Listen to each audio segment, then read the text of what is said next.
So, ito yung mga conditions ng robotic arm.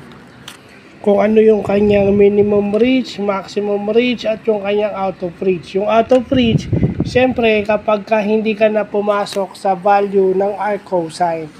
Alam naman natin, yung arc cosine, ang value nun is 1 at saka negative 1. So, pag lumampas doon, out of reach ka na. No?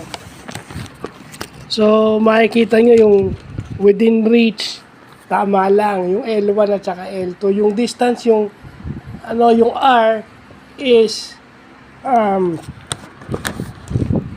yung R is less than or equal dun sa L1 at saka sa L2. Diba?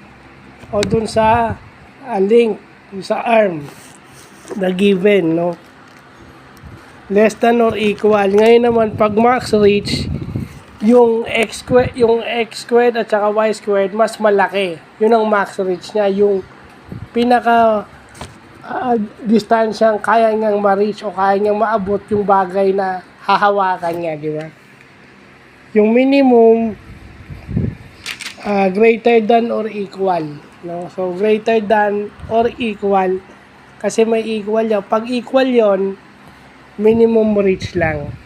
So, yun. Yung mga conditions na ilalagay natin. Importante yan sa robotic arm. Kailangan nating malaman. So, yan yung mga topic sa robotics na dapat pinag-aaralan ko. Doon ako nagko-concentrate. Dapat pinapractice ko. Kasi, hindi naman ako makakabuhat o makakapag-assemble ng robot. Kahit ngayong Beetlebug, hindi ko ata kaya yun. Hindi ako tulad ng iba dahil nga PWD tayo.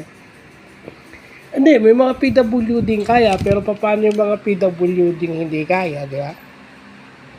May mga tao kasi na nagsasalita lang, pero yung condition ng disability hindi iniisip.